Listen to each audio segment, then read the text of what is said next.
자, 이번에는 자, 여러분 이겁니다. 이거. 예. 이거면 다 아시겠죠? 코코메디. 철가방. 예. 철가방. 이제 아. 과거에 철가방은 항상 중국집 배달 음식을 실을 때 철가방을 연상하는데 이젠 철가방 하면 코코메디예요. 네. 자, 여러분. 자신감이 떨어진 남성들의 희망, 남성 성기능의 혁명, 특허받은 의료기기 코코메디를 소개하겠습니다. 코코메디는 하루 10분 정말 간편한 사용으로 발기부전, 조루, 전립선 문제 등 남성들의 성기능 고민을 해결해 드립니다. 또한 코코메디는 미국 FDA 등록은 물론이고 식품의약품안전처로부터 성능과 안전성을 인정받아서 의료기기 3등급 승인을 받은 제품입니다. 대형 S병원 비뇨기과에 납품하고 있어서 안심하고 사용하셔도 되는 남성 기능 강화 의료기기입니다. 최근에 그 사용 후기 하나 소개하겠습니다. 처음에는 사용법을 잘 몰라서 헤매고 사용하면서 너무 아파서 부담되고 힘들었는데 그래도 전립선이 좋아진다는 말에 특히나 저 같은 경우에 급성 심근경색으로 응급실에 실려가 어렵게 시술을 받고 지금은 심장에 스텐스가 박혀 있는 상태라 아무 약이나 마음대로 먹을 수 없는 상태인데 그런 염려 없이 사용할 수 있다고 하니까 일과를 마치면 샤워하기 전에 10분 정도 사용해 왔습니다. 지금은 익숙해져서 오히려 아픈 일이 전혀 없고 그 시간이 기다려지기도 합니다. 네. 누구의 성대모사를 했는지 혹시 모르겠는데요. 윤석열. 윤석열. 윤석열. 좀 코먹은 소리가 덜 나야 될 것 같은데요. 아니 성대모사가 똑같다고 생각하면 안 됩니다. 특징 하나를 잡아가지고 계속 그 양반의 포인트는 이거야. 예. 이후의 효과에 대해서 추가로 말씀드리면 일단 화장실에서 소변 보는 시간이 2분에서 5분이었는데 30초 내지 1분으로 줄더니 지금은 20에서 30초 이내에 대부분 곧바로 볼 수 있게 됐습니다. 이러면 걱정이 뭐냐면 너무 많이 튀어.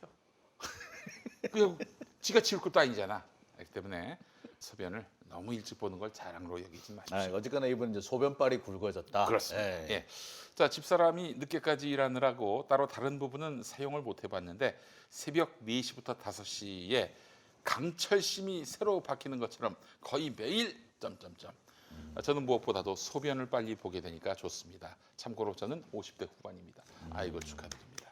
아이고 소변 보는 것만 해도 이게 뭐 어마어마한. 이게 이제 의외로 50대 남성들이 소변을 제대로 보지 못해가지고 고통받는 분들이 많다고 해요. 근데 이게 단순한 성기능뿐만이 아니라 이런 문제도 해결해 주는군요. 네, 그렇습니다. 자, 새 생명이 불끈 솟는 봄철을 맞아서 200분 한정 특별 이벤트를 진행합니다. 봄맞이 가격 할인과 남성에게 좋은 아연 영양제 4개월분까지 여기에 이성을 유혹하는 페로몬 향수도 드립니다. 예. 이게 그렇게 좋다고. 그래요. 예. 구입을 고민하셨다면 이번 기회에 상담 받아보시기 바랍니다.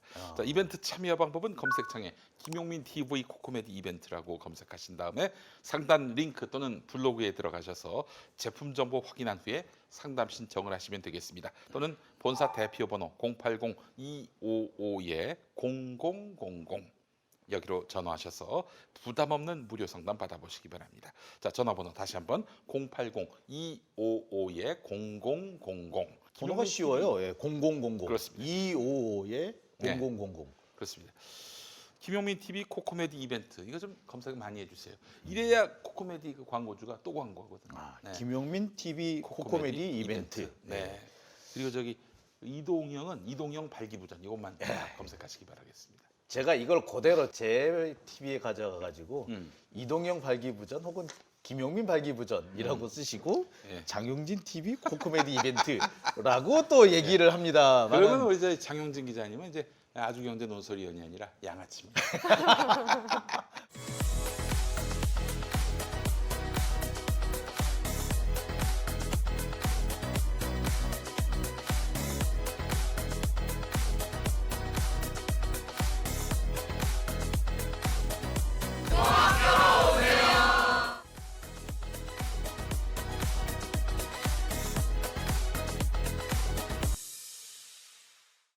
저 얘기 한번 해보겠습니다. 박범계 수사지. 장관이 지휘권에서요? 지휘권을 발동을 했습니다. 네. 그러면 순순히 지휘권 발동의 취지에 맞게 이행을 해야 되는데 아니 그 대검 부장회의에서 결론을 해결해야 내리라고 될 했는데. 문제를 대검 부장회의로 해결해야 될 문제를 고검장들까지 불러가지고 뭐 해결 본다? 이게 도대체 무슨 얘기인지 잘 모르겠어요. 글쎄요. 저도 보면서 되게 당황했는데 만약에 이거를 음. 옛날에 우리 추미애 장관이 들으셨다면 분명히 그렇게 말씀하지 않았을까. 내 지시를 잘라 먹고 이렇게 하지 않았을까. 예, 이거는 사실은 꼼수를 부리고 있는 거다. 조남관 차장이 새로운 꼼찰청장으로 등극하지 않았느냐라는 생각이 들어요. 아, 전형적인 꼼수죠. 그러면 꼼찰청장 대행이네. 그렇죠. 꼼찰청장 대행. 꼼찰 대행이죠. 꼼찰 꼼찰 대행. 대행. 예. 이게 왜 그러냐면요. 대검 부장검사당 회의, 대검 부장단 회의는 뭐냐면은 이제 대검 부장들은 다 검사장급입니다. 이 검사장급들은 보면은 제가 알기로는 그 기획조정부장 조종태 검사장인가 그 사람을 제외하고는 대체로 다 비윤석열입니다. 다 비윤석열이에요. 그러니까 여기서 결론을 내면은 사실 조남관 차장이 생각하는 것과는 다른 결론이 나올 가능성이 크죠. 그런데 고검장까지 가게 되면은 한두 사람 빼고는 또 다 윤석열, 친윤석열 라인인 거예요.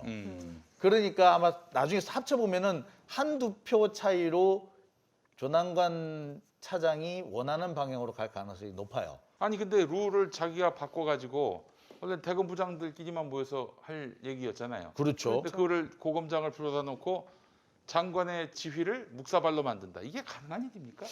일단 지휘권 행사와는 맞지 않는 것 같아요. 예. 수사지휘 전문을 저도 한번 읽어봤는데 네. 사실 저희가 지난 방송에서도 그렇고 계속 얘기를 했는데 박범계 장관이 어떻게 지휘권을 행사할 것인가, 언제 할 것인가에 대해서 굉장히 이제 기다렸었는데 이문정 검사에게 수사를 다시 맡길 것인가 그렇게 좀 단순하게 생각을 했던 것 같은데 네. 지금 수사지 전문을 보니까 굉장히 꼼꼼하게 어떻게 보면 굉장히 좀 절묘하게 이렇게 고개를 갸웃거리다가도 무릎을 탁 치게 만드는 그런 수사지휘를 어떤 것들인지 좀 행사하셨더라고요. 말씀해 주세요.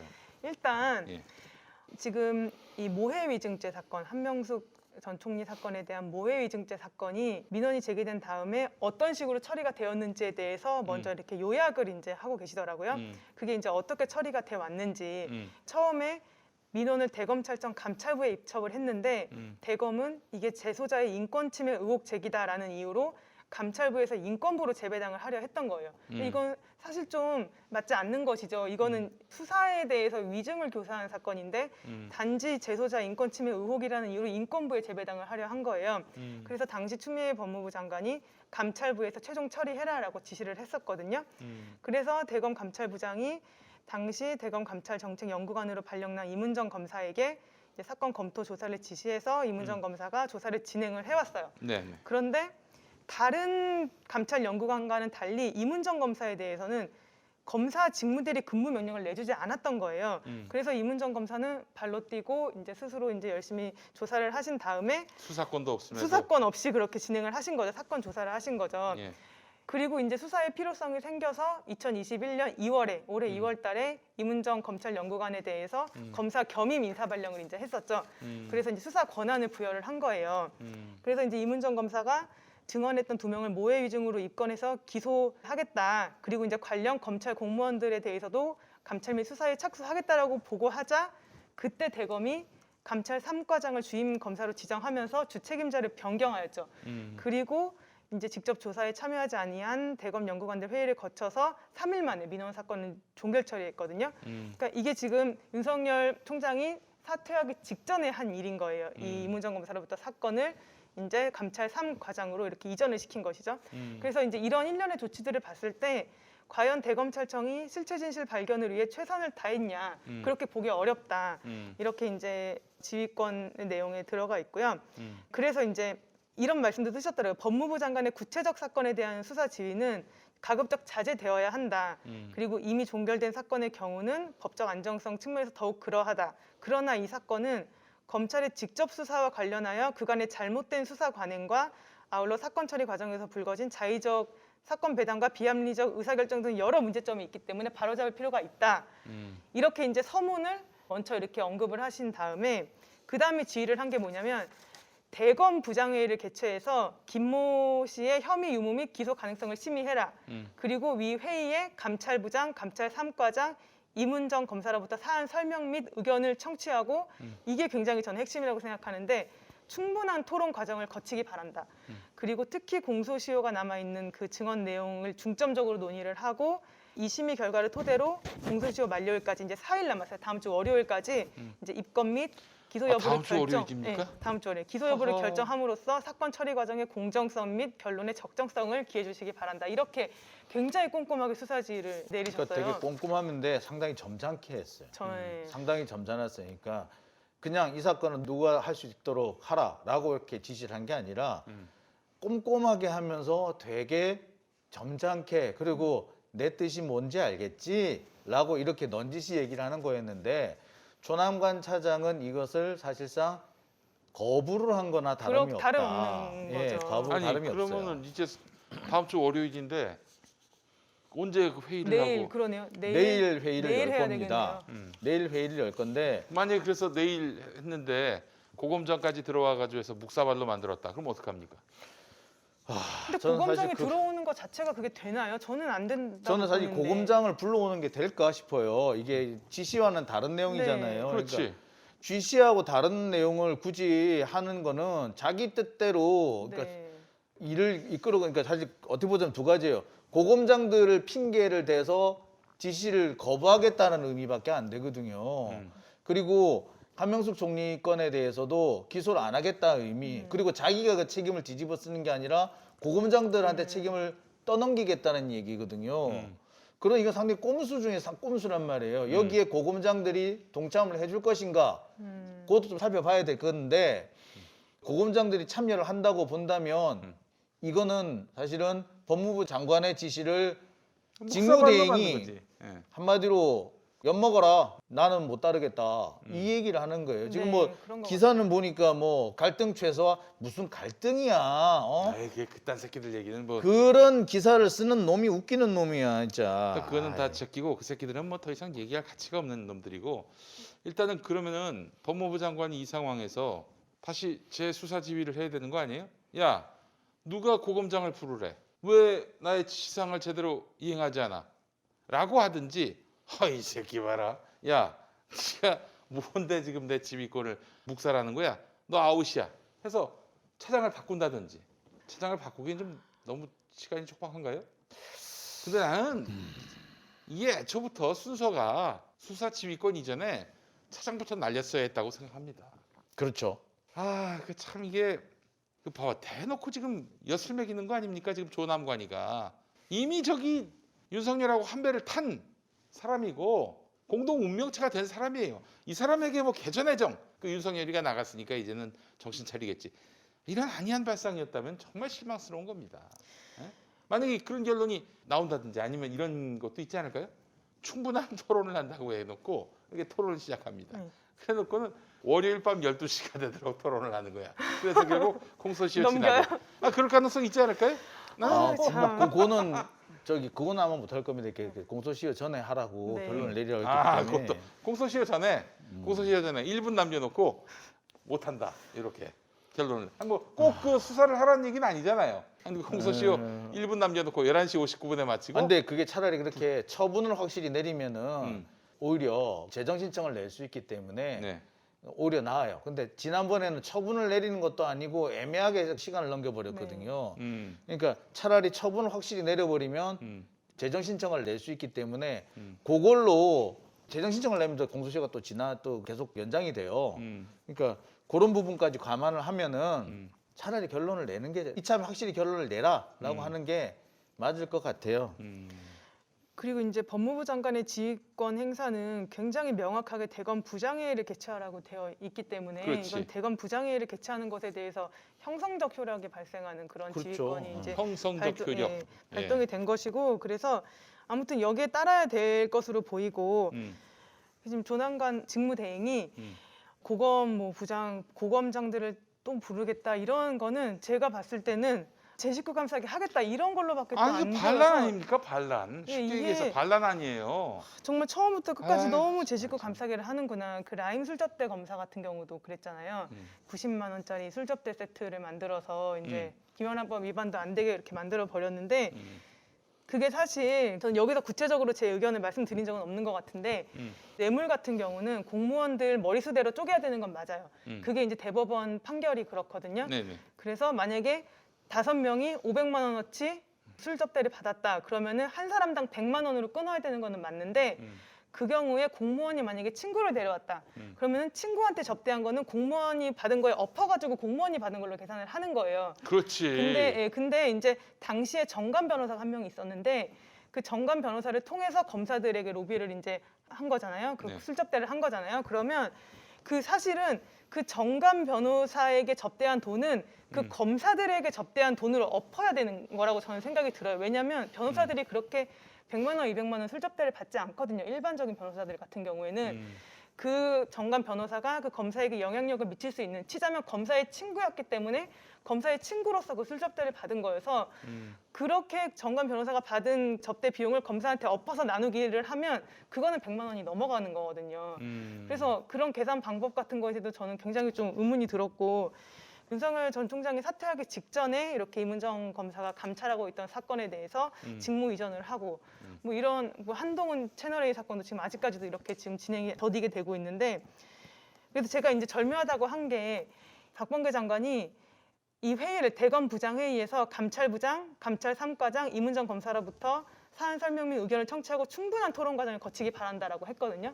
그러면 이 충분한 토론 과정을 거칠 때 과연 어떤 모습이 이제 연출이 될 것이냐. 이문정 검사 같은 경우는 작년 9월부터 이 사건을 꼼꼼히 들여봤던 그런 검사이고 감찰 3과장 같은 경우는 주인 검사로 지정돼서 3일 만에 사건을 보고 어른 키만한 그 기록이라고 하는 걸 3일 만에 보고 이거는 문제 안 된다라고 이렇게 판단하는 검사이고 감찰부장도 같이 사건을 본 사람인데 과연 이 설명을 듣고 대검 부장들은 어떻게 판단을 할 것인가, 어떤 식으로 토론이 진행이 될 것인가 이게 굉장히 관전 아니 포인트가 되겠죠. 그 일단은 제가 비법률가로서 아무것도 모르는 나부랭이로서 한마디만 하겠습니다. LH 사건 엄단 의지 뭐 대통령부터 시작해서 엄단 의지를 안 밝힌 사람이 없어요. 국무총리는 뭐 폐가 망신 얘기도 했고요. 근데 왜 여론은 싸늘한가? 이유는 한 가지예요. 뭘 한다고 해놓고 제대로 한 게 없어. 지금 이거 보십시오. 법무부 장관이 법에 근거해서 수사 지휘를 했는데 이딴 식으로 밑에서 묵사발을 내고 있으니 LH 뭐 직원들의 투기에 대해서 엄단한다? 안 믿는다는 거예요. 안 믿는다는 거예요. 검찰이 이렇게 그러니까 지들 멋대로 행동하는데 영이 안 서는데 영이 안 서. 영이 한마디로. 근데 영이 안 서는데 뭘 엄단하겠다는 게 말이 되느냐라는 거죠. 지금 아 정말 너무 이 화딱지가 납니다. 이런 얘기 벌써 우리가 방송 시작하고 몇 번을 했나 몰라요. 진짜. 이게 참 답답한 게 박범계 장관이 또 그런데 이 고검장 회의를 또 수용을 하셨다는 아 그래요? 그래요?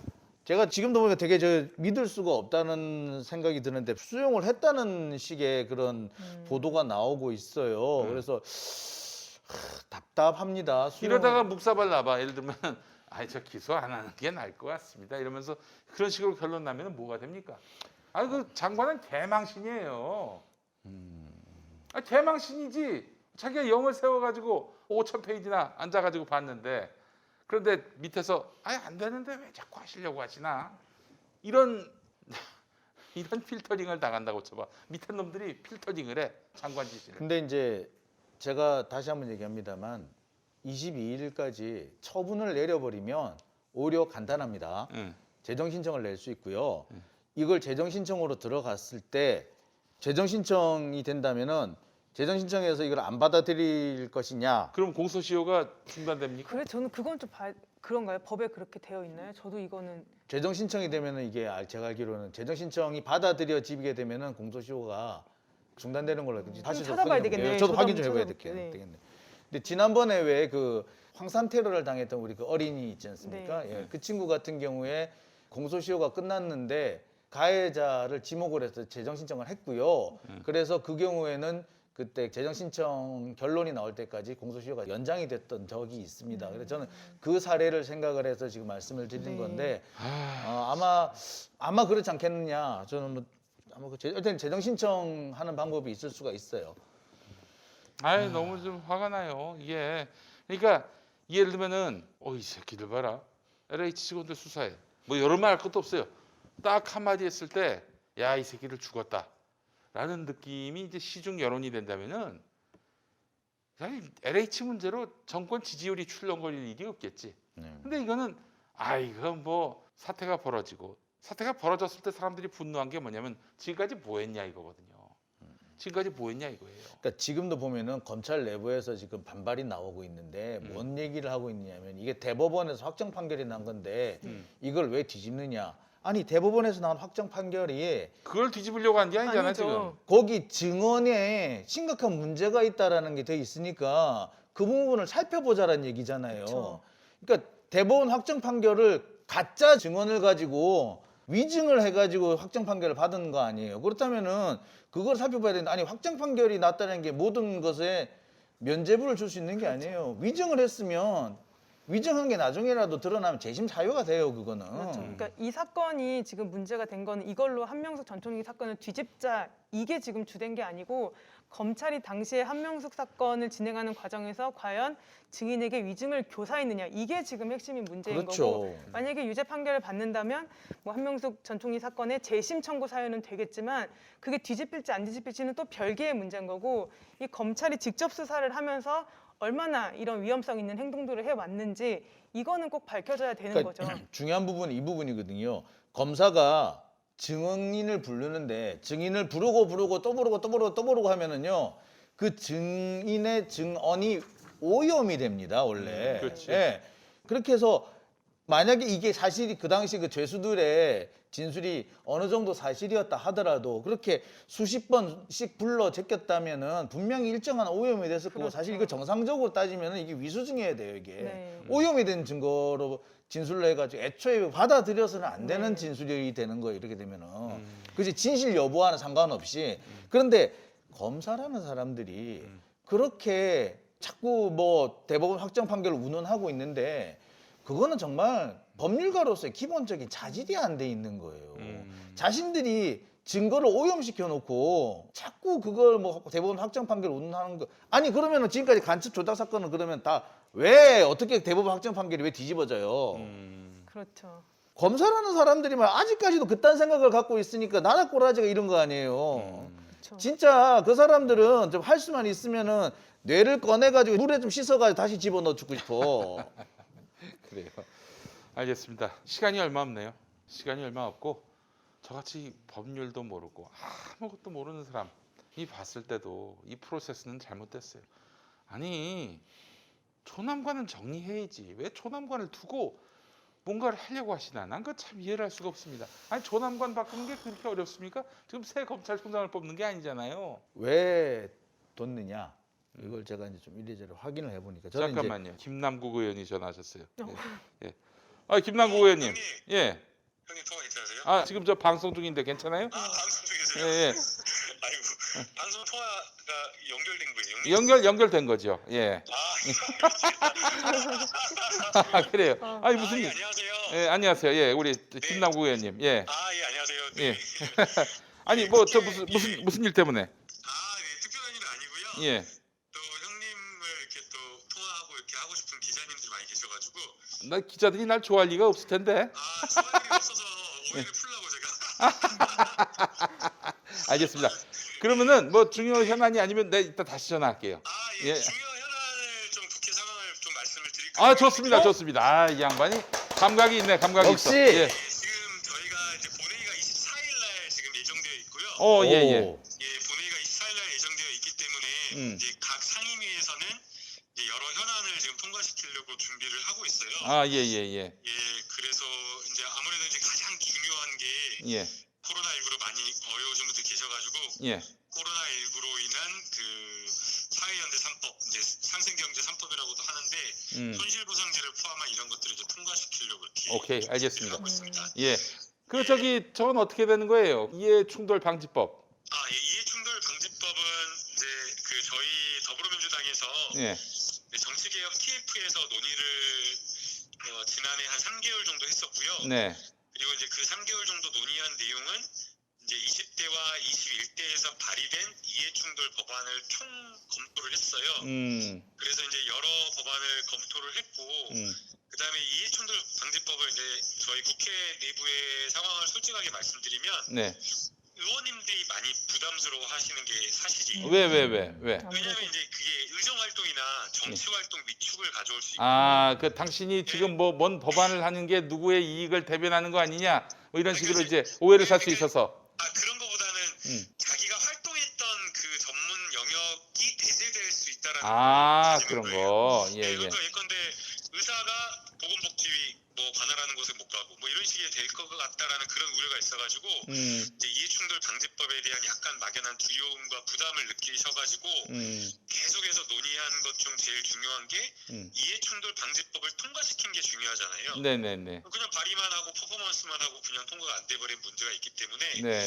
이제 저희 의원실을 주축으로 해가지고 그거를 면밀하게 검토해서 꼭 통과될 수 있는 그 이해충돌 방지법을 이제 지난해 12월에 이제 정치대와 TF에서 논의해서 제가 대표 발의를 했고요. 네. 그래서 이제 이번에 LH 임직원 비리 이런 문제가 터졌기 때문에 이해충돌 방지법에 대한 많은 국민들의 요구가 있어서 이번에 네. 저희가 꼭 통과시키려고 노력을 하고 있어요. 오늘 저기 조선일보 부수 조작 관련해서 국수본에다가 고발장을 내셨죠? 네, 고발 오늘 지금 저랑 황운하 의원님 예. 그리고 김승원 의원님, 예. 이명배 의원님 4명이 이렇게 가서 국수본에 고발장을 제출하고 왔고요. 아유, 잘했다는 평가가 막 올라오고 있어요. 예. 예, 이제 저희는 이제 가기는 4명만 갔지만 예. 실제 이제 고발 대리인으로 같이 참여해주신 의원님들은 예. 30분이에요. 정확히 30분이고요. 아이고. 네, 근데 더 많이 참여하실 뻔했는데 빨리 이제 소명을 닫아가 너무 많아지니까. 네네네네. 그래서 30명이 참여해서 그렇게 고발을 하고 왔고요. 예. 여담으로 농담삼아 말씀드리면 네. 오늘 이제 4명 이렇게 고발장 제출하러 간 4명은 네. 평생 청렴하게 살기로 각오했어요.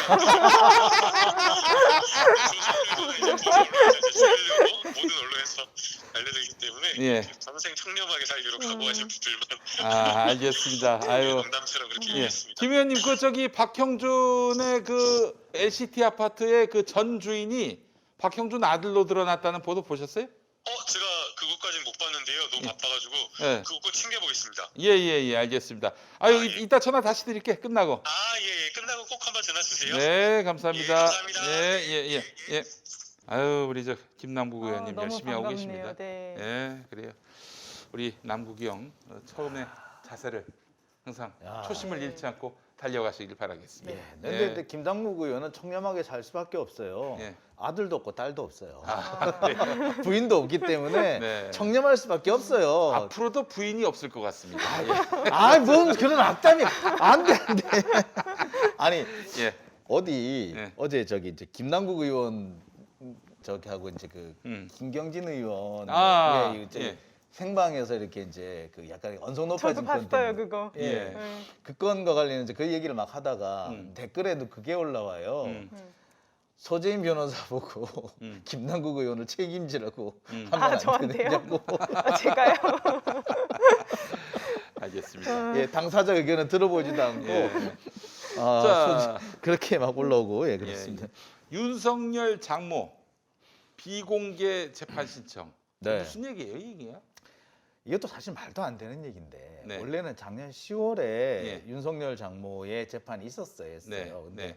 그때 뭐 내가 뭐 안모 씨랑 같이 뭐 또 안미연 씨랑 같이 재판 못 받는다 뭐 어떤다 해가지고 자꾸 이렇게 미뤘어요. 그러다가 작년 12월에 코로나가 세지면서 또 한 번 미뤄집니다. 그러다가 이번에 재판이 열려요. 무려 6개월 만에 이렇게 재판이 재개가 되는 그런 셈인데 사실 본격적인 재판은 아직 시작도 못했습니다. 그랬는데 지난 16일 날 재판이 열렸는데 거기서 재판을 비공개로 해달라. 왜 그랬냐면 저기 저 정대택 씨하고 네. 노덕봉식 장모한테 그 피해를 입었던 그분들이 요새 유튜브 활동을 하세요.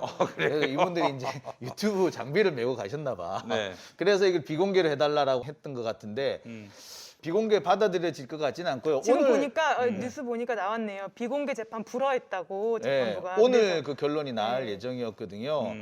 근데 이제 이분이 좀 답답스러운 게 저는 이 언론의 대응이 너무 좀 차이가 난다고 생각이 들어요. 그래서 내가 오죽했으면 차이 나는 언론이라고. 차이 나는 언론.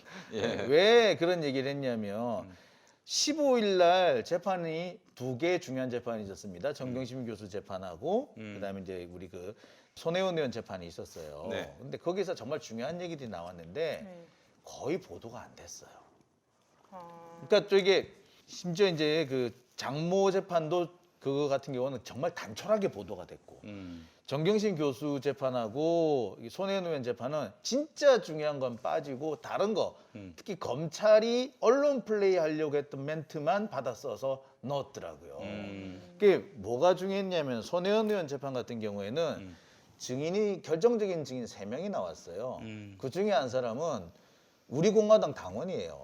네. 그런데 이 사람이 이제 그 문체부에서 아마 그 현장 그 뭐냐 저 목포 문화재 지정을 담당했던 그 공무원이었던 모양이에요. 네네. 근데 이 사람이 내가 그걸 지정을 했는데 그거 다 알고 있는 사실이었고 이거 문화재 투기 아니다. 직접 공무원이 그렇게 대답을 한 거예요. 지금인데 이 사람이 우리 공화당 국회의원 후보로 출마한 적이 있다고요. 그래요? 예. 그래서 이분이 뭐라고 했냐면 내가 손혜원 의원 정치 활동은 싫은데 이거는 내가 확실히 좀 내가 짚고 넘어가야겠다. 그래서 투기 아니다.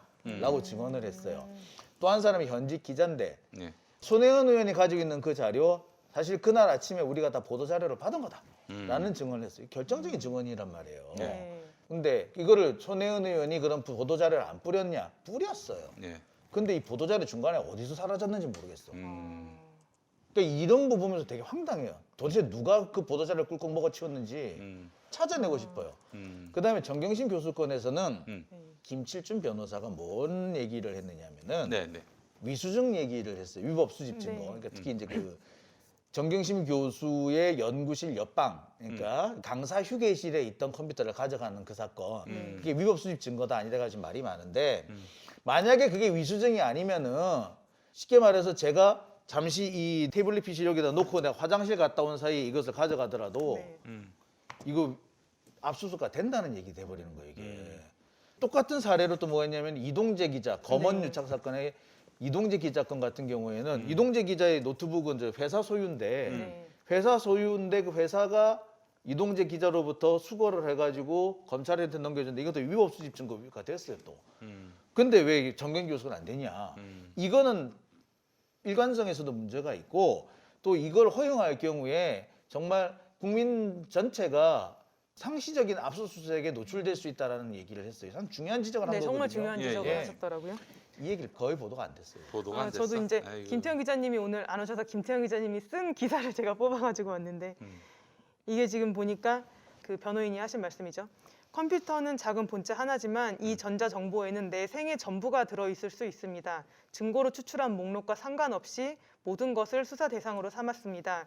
이것은 정경심 교수 사건 문제가 아니라 정보화 사회에서 살아가게 될 모든 사람이 겪을 근원적 판단의 문제입니다. 이렇게 말씀을 이게 하셨더라고요. 중요한 얘기를 했는데 정말 중요한 말씀을 하셨고 이제 정경심 교수 항소심 첫 재판이 이제 시작이 되었죠. 앞으로 또 이제 증인 신청도 또 여러 명 하고 공방이 이렇게 이루어질 것 같은데 저는 사실 계속 1심 때부터 지켜보고 있었던 거는 그 강사 휴게실에서 압수한 PC가 과연 증거 능력이 있는 것인가. 저는 아무리 생각해봐도 그거 증거 능력을 인정하는 거는 정말 법원이 어떻게 보면 인권의 최후 보루로서의 책임을 좀 망각했다라는 생각이 들 정도거든요. 이렇게 보면은 여러 가지 측면에서 위법이 있고 그 위법 사실 자체도 법원이 1심 법원이 인정을 했어요. 하지만 그럼에도 뭐 실체 발견이 더 중요하다라고 하면서 그냥 이거를 증거로 쓴 것이거든요. 근데 아니 그게 어떻게 용인이 될 수가 있죠? 네. 아니 그 법의 기본을 그야말로 위반한 건데. 저는 이게 그 법원이 왜 위수증이라는 왜 증거법을 따로 만들어 두는지를 망각했다라는 생각이 들어요. 왜냐하면은 그 증거를 수집하는 과정에서 일정한 절차라든지 이거를 지키지 않을 경우에 그렇죠. 사실은 이게 증거가 오염되거나 네. 조작될 위험성이 노출이 되기 때문에 네. 그런 위험성을 모두 배제하고 정말 깨끗한 것만 증거로 취득하기 위해서 그런 증거법 절차를 만들어 둔단 말이에요. 그런데 실체적 진실을 운운해버리면 이게 뭐냐면 오염된 증거를 가져올 수도 있는 거예요. 실체 그게 실체인 줄 알고 가져가 네. 버릴 수 있다는 얘기거든요. 그렇죠. 그래서 이 부분에서는 법원이 우리나라가 지금 옛날처럼 그런 독재 정권도 아니고요. 이제 좀 정신을 좀 차릴 필요가 있어요. 이게. 네. 그러니까 분명히 이거는 영장 없이 증거를 가져간 거예요. 그렇죠. 그리고 관리자나 소유자의 동의 없이 가져간 거예요. 네. 그리고 이 부분은 정말로 문제가 없었다면 검찰이 문제가 없다라고 주장하기 위해서는 이것을 포렌식 하기 전에 적어도 변호인이 그 포렌식 하기 전에 입회를 하는 그렇죠. 절차는 했었어야 돼요. 네. 그마저도 안 했단 그렇죠. 말이에요. 이게 제일 중요한 거거든요. 정말 중요한 거고 그다음에 이제 이게 영장 없이 압수를 하기 위해서는 이미 제출물을 압수하기 위해서는 이제 그 이미 제출하는 사람의 자유로운 의사에 의해서 제출을 받아야 되는데 당시 조교가 법정에 나와서 2번이나 증언을 했거든요. 저도 이제 그 증언 내용을 차분히 살펴봐도 야밤에 검찰 수사관들이 들어닥쳐서 막 뒤지고 컴퓨터 찾아내서 뭐 조국 폴더다 뭐 얘기를 하고 여기다가 사인해라 이미 제출물 동의서에 사인해라라고 하면서 불러주는 대로 받아 적게 하고 그런 과정에서 옆에서 뭐 징계 줘야겠네 제대로 안 하니까 뭐 징계 줘야겠네 이런 얘기들도 막 왔다 갔다 하는데 여기서 과연 그 이미 제출물 동의서를 사인을 하면서 과연 그게 아무런 어떤 수사관으로부터 위압적인 그런 걸 느끼거나 그런 수사기관의 압력 없이 과연 자유로운 의사에 의해서 이거를 압수에 동의를 한 것인가 저는 그렇지 않다고 생각하거든요. 저는 사실 이 부분에 있어서도 네. 피해자 중심주의가 들어가야 된다 생각을 해요. 네. 왜? 피해자가 그 상황에서 초콜릿 드시겠어요? 라고 얘기했다고. 저 그 말 하고 싶었어요. 예. 이게 정말 이 사람이 그러니까요. 이거는 성범죄에선 적용되는 문제 아니에요.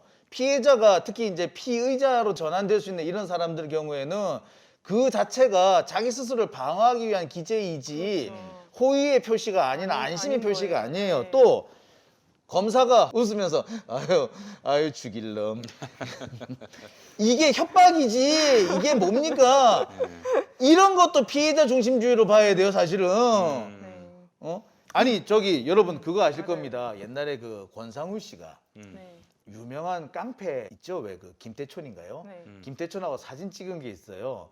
김태촌은 이렇게 웃으면서 어깨에 팔을 턱 올리고 있었는데 권상우 씨는 이러고 있어요. 경직된 표정으로 있어요. 그렇지. 그 당시에 이제 권상우 씨를 뭐 어디 뭐 출연을 시킨다면서 뭐 강제를 했대 안 했네 뭐 그래서 뭐 고소를 하네 마네 하는데 김태춘 씨가 그런 거 아니에요라고 하면서 그 사진을 공개를 했단 말이에요. 웃으면서 있었다. 그 상황에서 김태춘 씨가 웃고 있다고 해서 그게 강압이 아니냔 말이에요. 검사가 그런 것도 몰라. 근데 그 얘기를 누가 했다? 여성 검사가 했더라고요. 보면서 야, 이 대한민국 검사들의 수준이 있다고구나. 웃으면서 아유 죽일 놈 죽고 싶구나 너. 참 그거는 이러면은 이게 협박이지 그게 아유 진짜. 그렇죠. 그 어떤 사실상의 압력을 받아서 제출을 하게 된 것으로 보이고 그래서 이 점이 좀 잘 심리가 되었으면 좋겠고 두 번째로 이제 저희가 봐야 되는 거는 과연 그 사회 일반의 상식에 맞는 판결이 맞았느냐. 저는 1심 판결에서 납득하기 많이 어려웠던 거는 인턴 증명서라고 할 때 고등학생이 발급받은 인턴 증명서에 그 인턴이라는 단어가 과연 회사에 입사해가지고 정직원이 되기 전에 마치 회사원처럼 나가서 일하는 그 인턴을 의미하느냐 그거는 아니거든요. 아니죠. 그냥 좀 그 인턴은 고등학생 인턴은 정말 다른 의미인 거예요. 그냥 그래서 그 인턴 증명서에서 그 인턴을 어떻게 해석하는 것이 사회 일반의 상식에 맞는 것인지 그리고 과연 그 고등학생이 이제 뭐 봉사활동을 하고 체험학습 활동을 할 때 검사가 말한 허드렛 일, 물을 갈아줬다고 하면 그 확인서에는 물 갈아줬다 이 말만 써야지 그게 진실된 것인지 그렇지. 그 어떤 실험 활동에 참여했다고 쓰는 게 그게 과연 허위인지 그리고 봉사활동 표창장 그런 거 같은 경우에는 이게 대학 총장이 발행한 뭐 경시대회 1등 상장도 아니고 봉사활동 표창장이라는 것이 과연 의전원 입시에 영향을 주는 그런 자료인지 뭐 이런 것들 그리고 당시 한영외고에서 이제 당시 같이 이제 학교를 다녔던 학생들이 나와서 증언을 한 걸 보면 당시 한영외고에서는 그렇게 뭐 좋다 뭐 이렇게 말할 수는 없지만 그런 식으로 이제 입시를 학생들이 많이 준비를 하고 있었는데 그런 거에 비춰봤을 때 이게 과연 형사처벌을 받을 만한 그런 내용이었는지 이런 것들이 좀 상식에 맞게 판단이 좀 한번 이루어졌으면 아유, 난 이제 좋겠더라고요. 이번 그때 판결을 보면서 야, 이 미운 놈들은 어떤 식으로 하더라도 처벌하겠다고 마음 먹으면은 정말 코딱지만한 그런 사안 갖고도 혐의를 문제 삼아서 보낼 수 있겠구나. 그건 뭐 그렇죠. 완전히 뭐 결론은 이미 다 난 것이고 거기에 법리를 기대한다는 것 자체가 참 이건 너무 참 뭐랄까 좀 비루한 일이다 그런 생각이 들더라고요. 저는 재판을 들어가기 전에 판사가 선입견을 가지면 안 된다고 생각을 하는데 그 이제 그 원칙적인 얘기인데 네. 원칙이 무너진 사회예요, 우리 사회가. 지금 우리나라 재판은 판사가 선입견을 가지지 않고 들어가는 게 아니라 선입견을 가지고 들어온 판사의 선입견을 과연 깰 수 있느냐 예. 이게 더 재판의 관건이 돼버리는 상황 같아요. 그러니까 지금 뭐 판사의 예술이라고 하는 것은 선입견을 안 가지고 있는 것처럼 보이는 예술이지 선입견을 안 가지려고 하는 게 아니라 선입견을 안 가진 척 보이려고 하는 예술이다.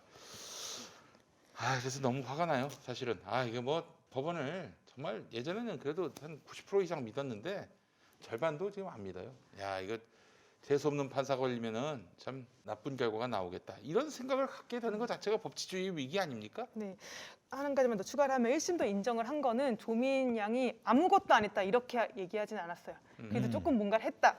나가서 출석해서 뭐 뒤풀이도 가고 뭐 이런 점들을 한 사실 자체는 인정을 해요. 그렇다면은 거기에 대해서 조금 부풀려 쓴 것이 과연 형사처벌을 받을 만한 그런 범죄에 해당하는 허위 사실이라고 해석을 해야 되는 것이냐. 여기에 대해서 좀 일반 상식적으로 판단이 한번 이루어져면 어떨까 이런 생각이 들고 모든 국민이 봤잖아요. 그 조국 장관 청문회 날 밤에 공소시효가 이제 임박했다는 이유로 일단 기소해놓고 수사하는 모습을 다 봤는데 지금 한명숙 전 총리 모해이중죄 사건에서 지금 공소시효가 다음 주 월요일인데 검찰이 이렇게 할 수도 있는 건데 3월 22일 날 그냥 넘겨버리네. 고검장들이 와서 회의를 하고 이게 사건이 이제 또 다시 이게 제19 감사기로 끝나버렸네. 이런 모습들을 계속 보면 국민들도 어떤 검찰에 대한 또 회의감을 한 번 더 느끼게 되는 그런 계기가 될 것 같아서 박범계 장관의 지휘권 행사는 뭐 여러모로 보나 저는 괜찮았다는 생각은 들었습니다. 괜찮은데 그 지휘권을 발동을 했는데 발동한 지휘권이 지금 무력화되게 생겼으면 이게 또 다른 문제예요. 뭐 저는 그래도 제가 한번 기대를 해보는 게 광주 고검장 구본성 검사장이 네. 이 양반이 티나지 않게 충돌 지점을 잘 이렇게 뭐라고 그래야 됩니까? 기술껏 요리를 하는 능력이 있어요. 그래서 이 양반이 뭔가 묘수를 내오지 않을까 막판에 그런 기대도 은근히 한번 해보게 됩니다. 누가요? 누가? 광주 고검장, 구본성 고검장. 그 예. 사람은 믿을만 합니까? 믿을만 하다는 얘기를 한 게 아니고요. 예. 그분이 이 상황에서 불기소라고 한다면 아마 분노가 폭발할 거예요. 아니 정말요. 너무 이걸 어떻게 또 불기소를 또 할 수가 그렇죠. 있겠어요. 그런데 그거를 검사들이 그렇게 되면은 진짜 지금 여러 가지 검찰개혁법은 더 속도를 내버릴 겁니다. 맞아요. 그렇게 예. 되는 거죠. 이거 뭐 지금 사실 우리 그 민주당 쪽에서 검찰개혁법을 지금 스톱하고 있는 이유가 선거 때문인데 만약에 이 상황에서 불기소를 해버렸다 그러면 야 이거 안 돼. 검찰개혁 더 밀어붙여. 선거고 나발이가 없어. 이렇게 될 가능성이 생긴단 네. 말이에요. 그러면은 그런 압박감을 느끼기는 합니까? 검사들이? 그거를 느낄 수 있는 사람이 내가 아까 말한 그 양반 광주 고검장? 예. 그 사람은 그런 정도의 감은 있어요. 그래서 그 사람이 어떤 역할을 좀 하지 않을까 네. 왠지 기대를 감을 한번 해봅니다. 그 사람 혼자만 그런 생각을 가지면 뭐 합니까? 지금 현재 고검장까지 포함해서 기소, 불기소 몇 대 몇으로 보십니까? 대검 부장단 회의를 했을 경우에는 조남관 차장을 빼고 아마 2대 5 정도 나왔을 거예요. 2대 5면은 기소가 5? 예, 2대 5. 뭐 적어도 4대 3 정도는 됐을 거예요. 그런데 고검장으로 넘어가게 되면은 사실은 상당수 고검장은 의사 표현을 기권할 겁니다. 그런데 아마 숫자를 뒤집을 정도의 반대표는 나올 거예요. 그래서 결과적으로 최종적으로 제가 볼 때 불기소가 6 정도 나오지 않겠느냐. 6. 그러면은 어떻게? 반대표는? 6대 5로 해서. 육.